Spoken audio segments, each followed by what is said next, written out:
Hello, incredible story enthusiasts. Welcome to Story Room Lab. Before we delve into the story, take a second to hit that subscribe button and ring the notification bell so you never miss one of our dramatic episodes. Now, tell me in the comments below, where are you watching this story unfold from? I love seeing our community grow across the globe. Now, let's delve into the story. The air in Mr. Blackwell's study was thick and sterile, smelling faintly of aged leather and stale parchment. It was the scent of finality. Elias sat rigid on the edge of an antique chair that felt too grand for his humble state of mind, his eyes fixed on the man opposite him. Mr. Alistair Finch, the family solicitor, a man whose stern face had overseen every significant financial and legal event of Elias's life, cleared his throat with the gravity of a judge delivering a life sentence. "Elias, my boy," Mr. Finch began, his voice a dry rustle. "Your father, Robert, made some recent amendments to his estate plan. As you know, he passed away 3 weeks ago. A regrettable loss, particularly so sudden." Regrettable was a clinical understatement. Robert Blackwell, the patriarch of a forgotten industrial fortune, had suffered a massive, fatal heart attack while sailing his private yacht off the coast of Monaco. Elias, his only son from his first marriage, felt only a numbing mixture of grief and detachment. He hadn't spoken to his father in over 5 years, not since Robert had abruptly divorced Elias's mother, Margaret, and married a woman half his age, Cassandra, inheriting not only a new wife, but also her 2 grown, preening stepchildren. The core of your inheritance, as stipulated in the initial trust established upon your 21st birthday, was to be the entire equity of the family's holding company, Blackwell Industries, along with the contents of your father's personal account at the Swiss bank, Helvetic Trust. Mr. Finch continued, sliding a heavy, official-looking document across the mahogany desk. The initial valuation was conservatively $40 million. Elias felt a cold knot tighten in his stomach, a premonition of disaster. He picked up the document, but the words swam before his eyes. He didn't need the money to feel validated, but that fortune represented his mother's sacrifice, the years of work his grandfather had put in, and the security he had always been promised. It was his birthright, a solemn promise broken by a callous man. However, Mr. Finch paused, adjusting his reading spectacles. Mr. Blackwell executed a codicil, a final amendment, just 4 months prior to his death. This codicil substantially reallocates the estate. The shares in Blackwell Industries are now divided equally between his second wife, Cassandra Blackwell, and her 2 children, Julian and Serena. You, Elias, are allocated a single, symbolic sum of $100,000, pending the liquidation of a minor asset in money. The room seemed to tilt. $40 million gone, replaced by a pittance that barely covered the cost of the legal fees to contest the will. The symbolic sum? Elias's voice was barely a whisper, a strained, almost hysterical sound. He gave everything to them, to his new family. He cut me out completely. The wording is unambiguous, Elias. Your father explicitly stated that the aforementioned wealth is to be used to secure the future of my true family, those who have remained loyal and attentive in my final years. It is a devastating provision, I understand. Elias pushed back from the desk, his hands trembling. He looked at the document again. It was signed, dated, and witnessed.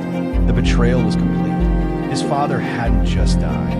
He had meticulously planned to erase Elias from his life and legacy. "What about the Helvetic Trust account?" Elias asked, trying to keep his voice steady. "The Swiss account. It was a separate trust, wasn't it? Established by my grandfather, not subject to his immediate will. That was for me explicitly."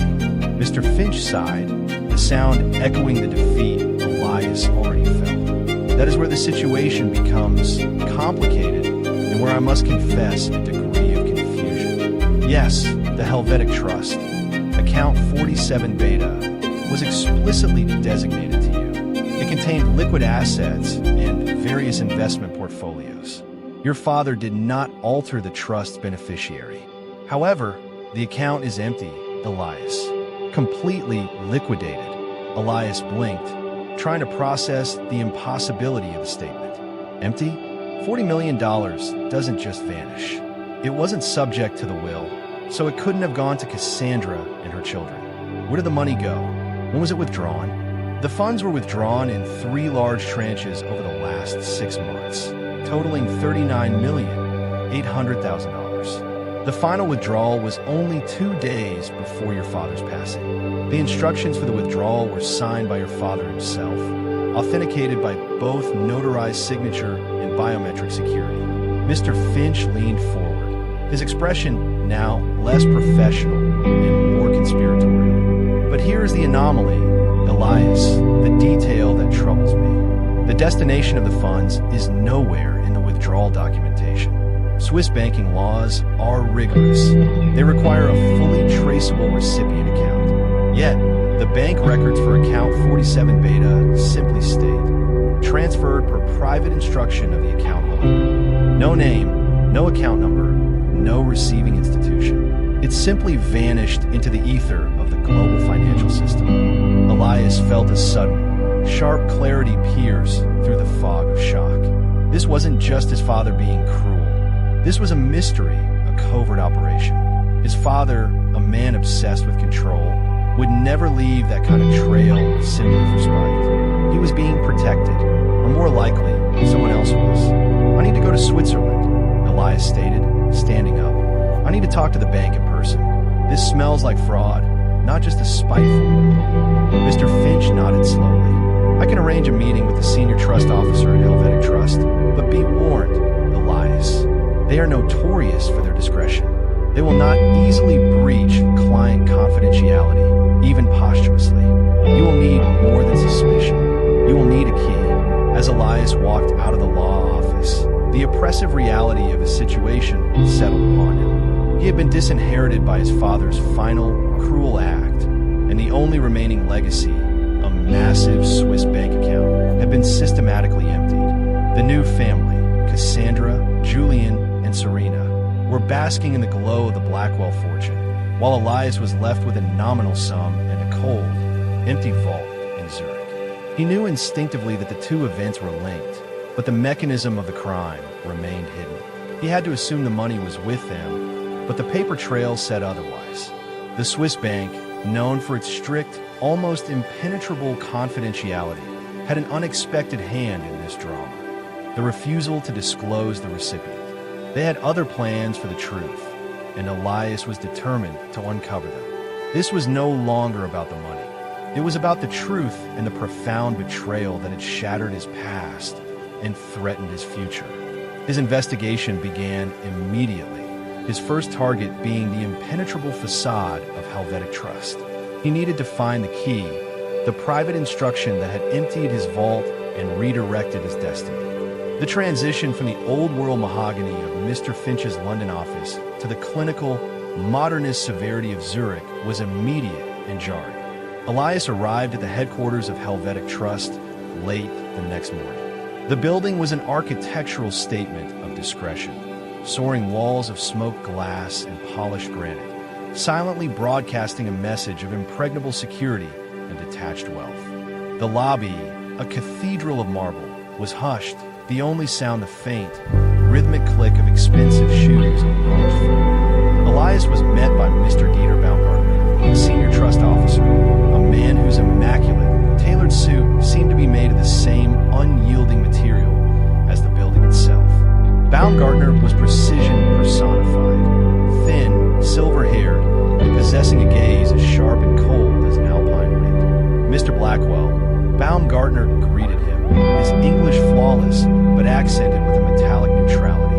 Thank you for making the journey. We appreciate your urgency, but I must advise you that our protocols are non-negotiable. The meeting was held in a small, windowless conference room, a sealed box designed for confidentiality. Elias laid out his case with professional calm, forcing his voice to remain steady even as the familiar tremor of betrayal ran through him. My fathers will disinherited me, a cruel act, but legal. My primary concern, Mr. Baumgartner, is the Helvetic Trust account 47 beta. It was my designated inheritance, and my solicitor, Mr. Finch, confirmed it was emptied just days before my father's death. $39.8 million gone. The withdrawal records are incomplete. They only state transferred per private instruction of the account holder. I need to know the destination account. Baumgartner leaned back, folding his hands precisely on the table. His expression was utterly unmoved. Mr. Blackwell, I sympathize with your difficult position. However, client confidentiality, particularly post-mortem, is the bedrock of our institution. Your father, Robert Blackwell, was the sole account holder. He executed the withdrawals following every established security protocol. Protocols that allow nearly $40 million to disappear without a destination listed. Elias challenged his composure frame. That defies basic anti-money laundering regulations, standard banking procedures, and common sense. Are you saying the money was handed over in cash? Because that sum would be preposterous. Baumgartner finished dryly. And no, the funds were electronically transferred. But Helvetic Trust has a unique, legally privileged status concerning certain types of private instructions. He tapped a sleek data pad on the table. I can confirm, for your peace of mind, that the transfer was not executed by his widow, Mrs. Cassandra Blackwell, nor her children, Julian and Serena. That would be a direct violation of the trust agreement, which named you as the sole beneficiary upon his death. The money simply left the account while he was still the holder. Elias realized he was hitting a granite wall. The bank was admitting the transfer happened, but using the shield of Swiss banking secrecy to protect the details of the recipient. Then what is a private instruction? Is it an internal transfer? Is it a numbered account within this very bank? Baumgartner offered the faintest smile, a movement that didn't reach his eyes. That, Mr. Blackwell, is privileged information concerning the late Mr. Blackwell's actions while he was a client. A private instruction means the recipient details were logged, verified, and secured, but explicitly designated by the client as non-disclosable to anyone, including future beneficiaries, unless a specific judicial order is presented from Swiss federal court. Your suspicion of an internal transfer is not without precedent, but I can neither confirm nor deny the destination. This was the Swiss bank's other plan. They weren't hiding the money for Elias' stepfamily. They were upholding a bizarrely strict contract with his dead father, one that prevented him from tracing the funds. The money wasn't technically stolen. It was legally, meticulously hidden. Elias felt the full weight of his father's careful planning. Robert Blackwell had ensured his son could be disinherited from his main fortune and, simultaneously, could never track the remaining one. My father died suddenly, Mr. Baumgartner. I believe he may have been coerced or manipulated into executing this private instruction. It was carried out just 2 days before his death. Was there any anomaly in the transaction? Any reason to question his lucidity? Baumgartner's finger hovered over the datapad. We denote the proximity to his passing. Therefore, a secondary security measure was invoked. The instructions were not only signed and fingerprinted, but also required a voice recognition key phrase and a brief, encrypted video confirmation of his intent. Mr. Blackwell's final message of instruction was recorded and authenticated. A key phrase, a recorded confirmation. This meant his father hadn't just signed papers. He had actively, verbally confirmed the transfer. It dashed Elias's hope of proving fraud or coercion. Elias slumped back in his chair. And you cannot show me this confirmation? Absolutely not. It is an extension of the private instruction. However, I can, in a demonstration of good faith and institutional transparency, provide you with the exact timestamp of the final withdrawal. Baumgartner slid a small, encrypted memory stick across the table. It is a single, encrypted file. You will need the account holder's full date of birth, mother's maiden name, and his preferred number, 47, to decrypt it. This tiny, useless concession was the only thing Elias walked away with. A memory stick containing a time and a decryption key that he instantly recognized as his father's personal codes. It was a breadcrumb, perhaps intentionally left. As Elias stood to leave, Baumgartner gave him a final, cool piece of advice. Mr. Blackwell, pursuing this legally will take years and cost millions. You should focus on the $100,000 your father left you. It is a certainty. I'm not interested in the certainty, Mr. Baumgartner, Elias replied, clutching the memory stick. I'm interested in the truth, and the Swiss bank has just confirmed something important. The money is safe. It's just not safe for me. The truth is hidden behind a key phrase and a timestamp. That gives me a place to start. He left the cold, granite sanctuary, feeling utterly defeated but newly galvanized. He needed to find out who his father spoke to, what the key phrase was, and where he was when he recorded that final, treacherous video confirmation. Elias knew he had to turn his attention away from the bank's impenetrable records and towards his father's final days, his communications, and, critically, his relationship with Cassandra and her children. The money wasn't with them now, but they certainly knew where it went. He was going to use the timestamp as his guide to infiltrate his father's final, secret life. The Blackwell estate felt less like a home and more like a fortress of ill-gotten gains. Elias's taxi crunched gravel as it pulled up to the imposing facade, and the silence that followed the car's departure was heavy, expectant. The massive, carved oak door was opened by Cassandra herself. She was dressed in a silk robe that looked expensive and slightly too casual for mid-afternoon, her expression a mix of smug entitlement and brittle defensiveness. Elias, what a surprise, she purred, her voice dripping with insincerity. She hadn't bothered to attend the reading of the will, instead celebrating her new wealth poolside in Palm Springs, claiming travel complications. I thought you'd be off licking your wounds. Don't tell me you've blown your inheritance already. She gestured to the vast, ornate foyer, now subtly redecorated with her own gaudy, modern art. $100,000 doesn't take long to count, Cassandra. It's the other $40 million I'm here about, Elias said, stepping past her into the hall, refusing to ask permission. He walked with the determined gait of an owner, not a supplicant. Her composure flickered. Ah yes, the Swiss ghost money. Such a shame your father was so eccentric in the end. He made his intentions clear, Elias, and he secured the future of his new family. She emphasized the word new with a venomous sweetness. I know the transfer of the Helvetic trust account didn't go to you, Elias stated, leaning close, his voice low and dangerous. He watched the smugness drain from her face, replaced by a genuine shock that confirmed his suspicion. She had expected that money, too. The bank confirmed it. The entire $39.8 million vanished 2 days before he died. The transfer was initiated by a private instruction, a secure video and voice recording that the bank is protecting with their entire legal might. They refused to disclose the recipient. They shielded whoever received that money, Cassandra.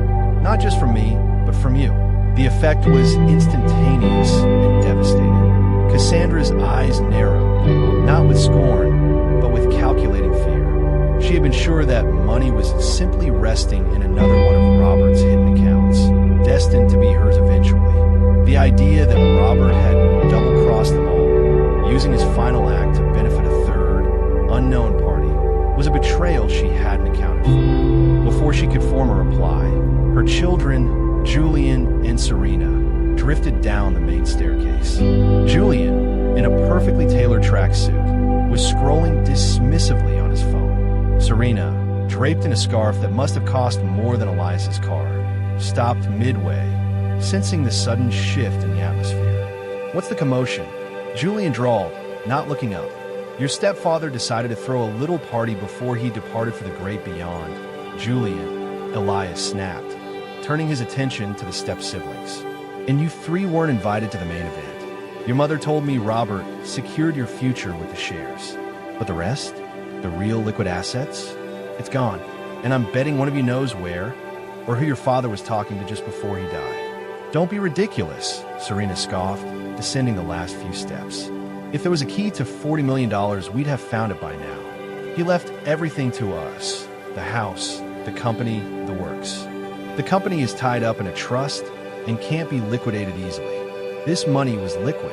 It was freedom, Elias countered, watching their greedy eyes betray their mounting realization. They were suddenly united in their sense of loss. and their smug confidence evaporated into frustrated avarice. "If you know so much, why are you here?" Julian challenged, finally putting his phone away. "Because I need the recording," Elias said simply. "Your father's personal study. I need access to his office, his computer, his papers.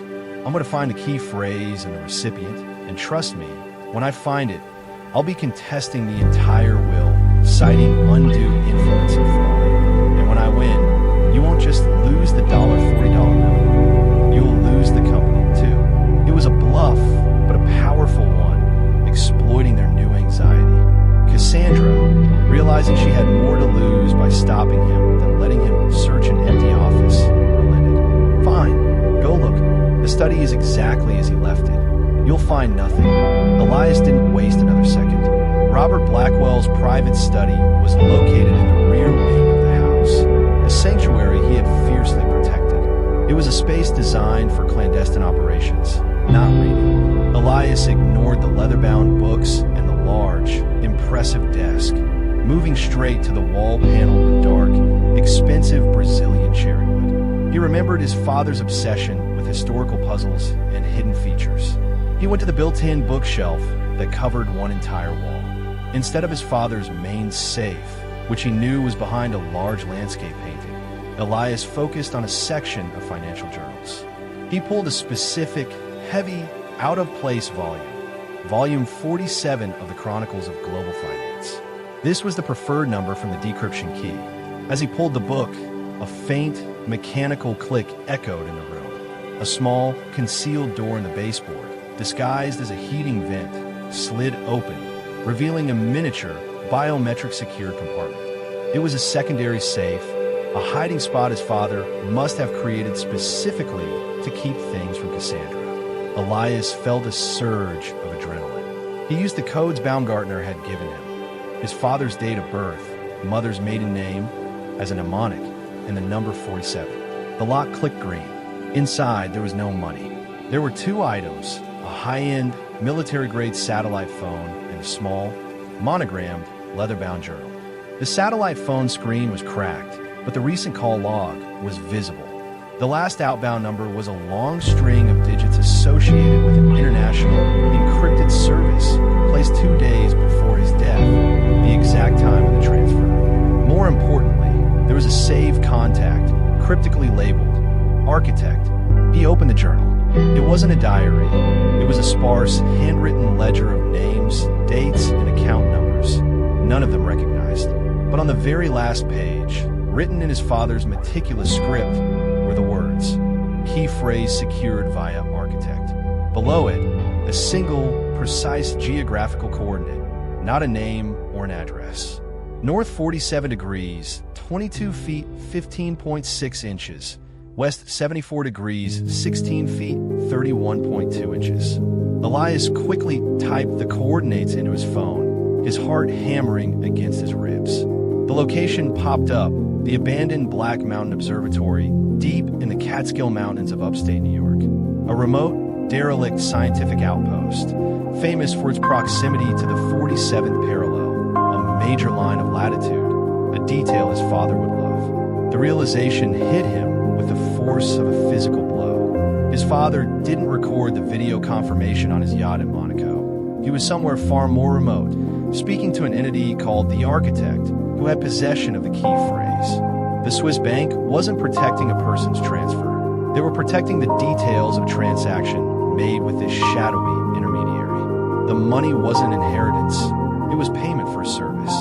Robert Blackwell had secretly transferred his liquid wealth to an anonymous party at an abandoned, remote location, confirming the transaction with a cryptic video. He hadn't disinherited Elias for spite. He had disinherited him for protection, or perhaps to buy something that transcended money. The question was, what did Robert Blackwell buy with $40 million? And who exactly was the architect that the Swiss bank had agreed to shield? Elias closed the safe, slipping the phone and the journal into his coat pocket. He now had a specific, physical destination to pursue, a journey that would take him across the Atlantic again, not to a bank vault, but to a dark, cold mountain peak in America. Excellent. The trail has led Elias far from the polished marble of Zurich to the cold, wild expanse of the Catskill Mountains. The Black Mountain Observatory was a monument to obsolescence. Perched precariously near the exact line of the 47th parallel in the remote, forested reaches of New York, it was a skeletal structure of rusted steel and shattered glass, long abandoned by the scientific community. The silence here was profound, broken only by the whip of the late autumn wind through the broom trees. Elias, bundled in borrowed thermal gear, felt the intense cold bite through his gloves, a stark contrast to the sterile warmth of the Swiss bank he'd left days earlier. He had chartered a private flight and driven the remaining desolate miles, driven by the journal's cryptic coordinates. He located the main building, a geodesic dome housing the defunct telescope.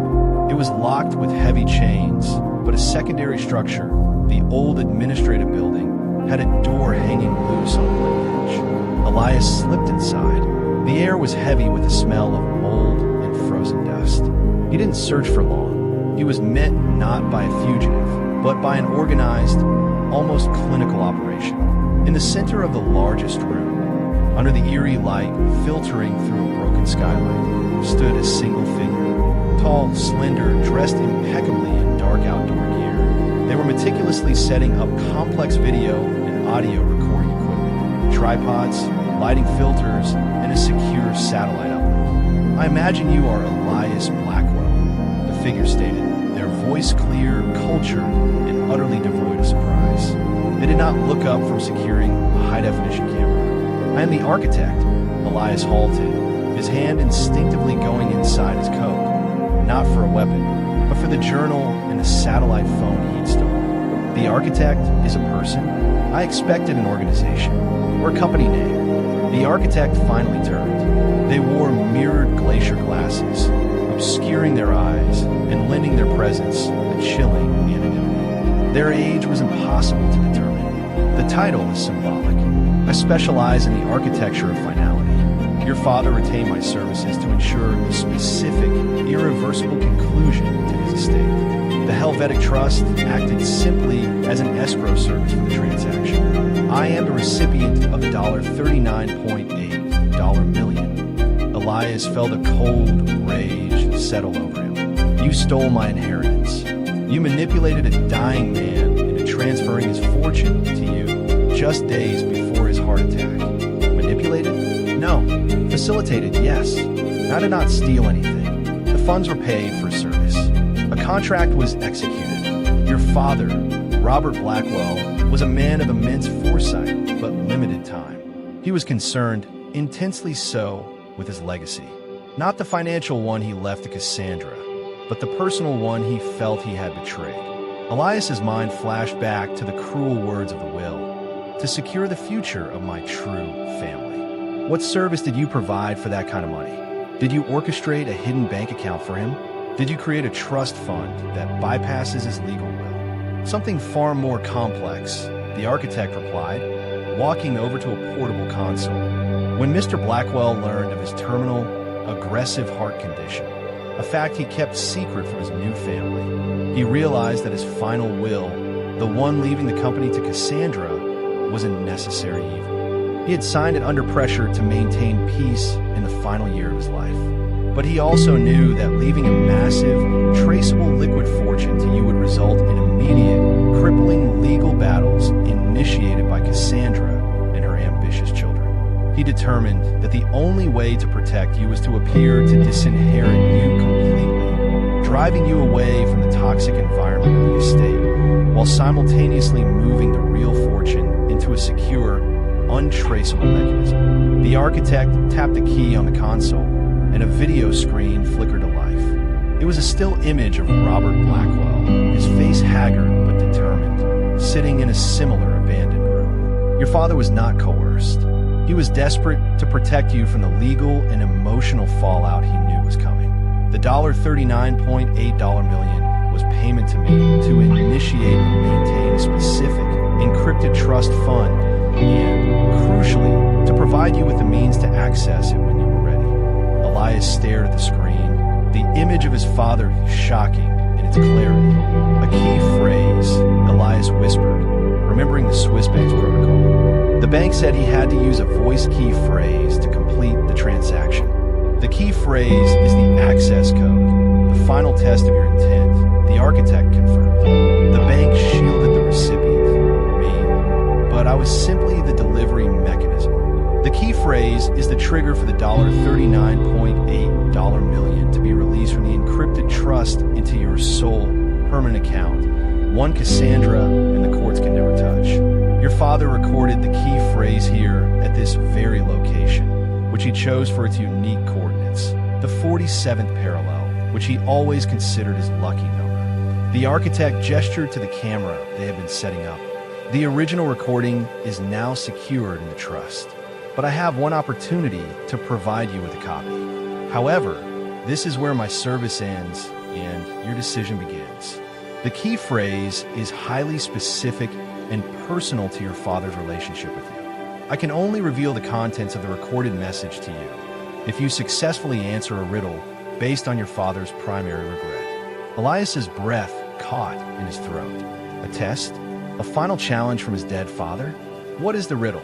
The architect looked directly at Elias, the glacier glasses reflecting the broken skylight. The riddle is simple.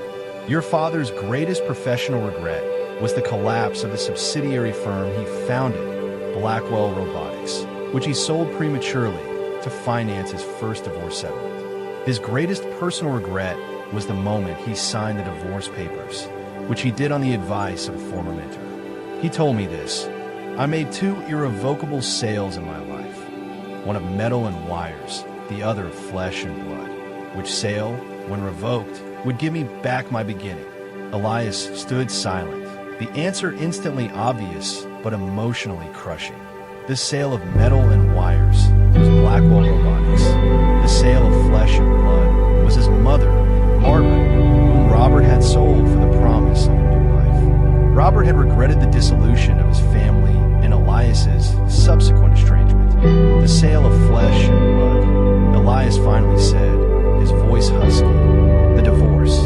If he could revoke the sale of his family, it would restore his beginning with me and my mother. The architect nodded slowly. Correct. Your father's key phrase is an extension of that regret. Watch. The architect initiated the console. The screen immediately displayed a video file. It was Robert Blackwell, visibly frail but focused, sitting in this very room. He looked directly into the camera. Elias, Robert began, his voice raspy but clear, recorded for his son alone. I transferred the Helvetic money because I knew they would fight you to the death for it.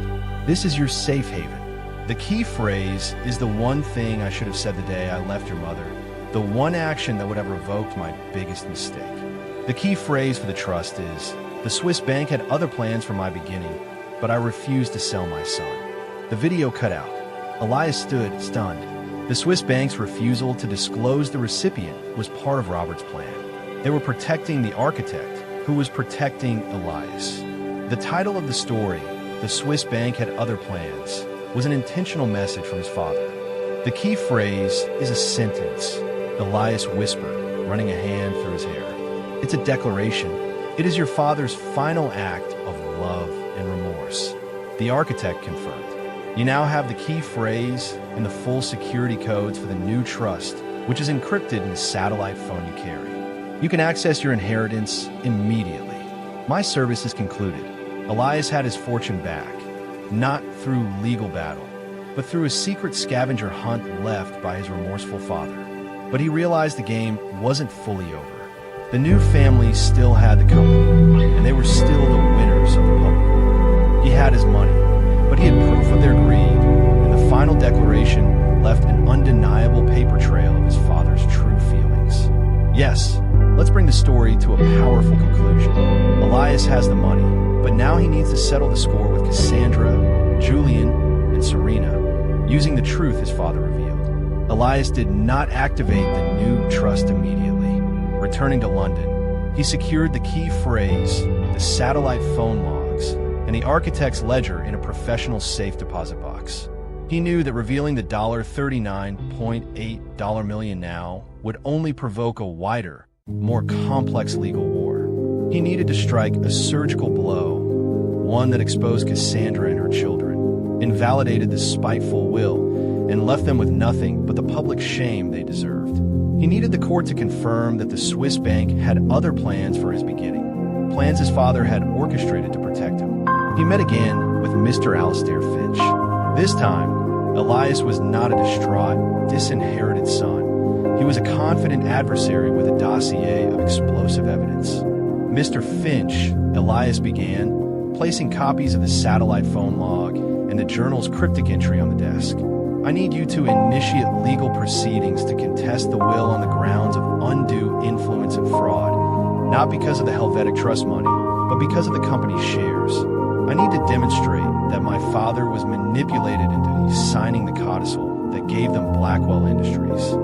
Finch reviewed the documents, his face morphing from professional skepticism to fascinated concern. These logs show that Robert was communicating with a highly secure intermediary, the architect, precisely when he was executing the transfer.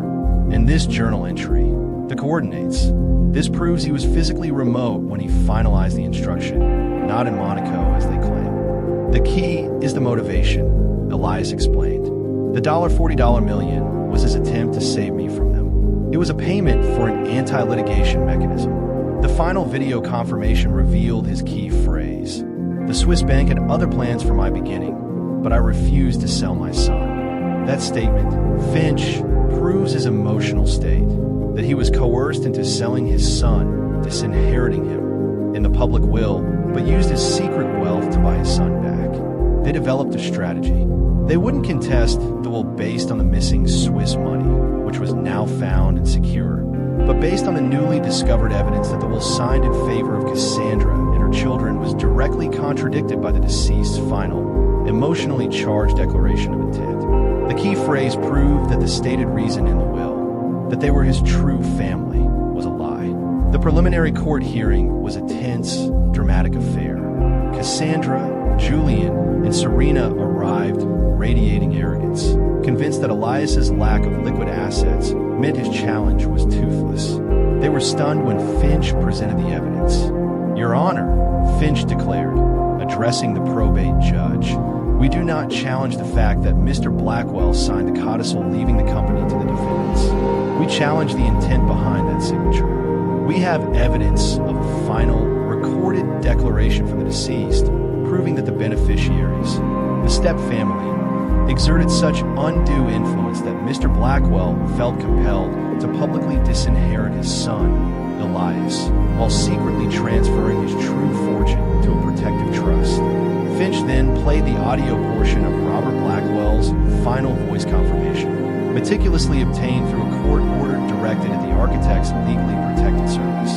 Robert's clear, tired voice filled the silent courtroom, uttering the devastating words, "The Swiss bank had other plans for my beginning, but I refused to sell my son."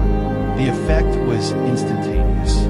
Cassandra gasped, her face draining of color. Julian and Serena looked at each other, their conspiracy of silence shattered. The judge, clearly moved by the emotionality and legal relevance of the private confession, immediately issued a temporary injunction freezing the transfer of Blackwell Industries shares.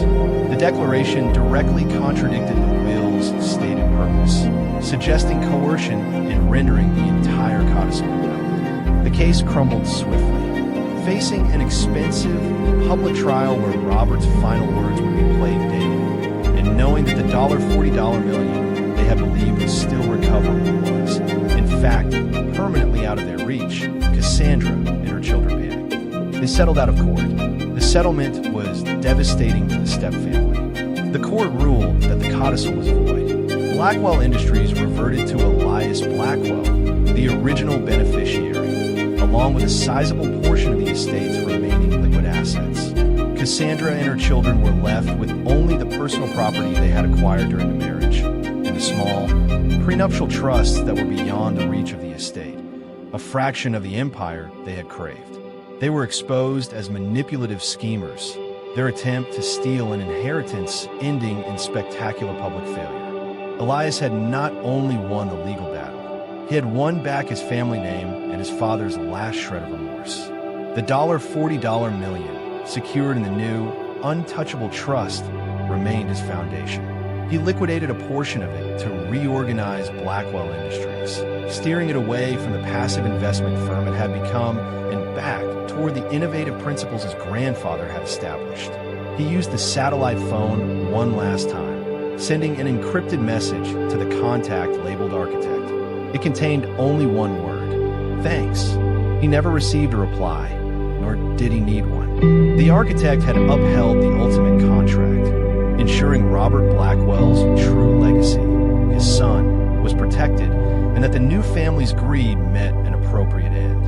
Elias had started this journey with betrayal, but he finished it with independence, reclaiming not just a fortune, but the beginning his father had tried to save for him. He was finally free from the toxic shadows of his father's messy second life.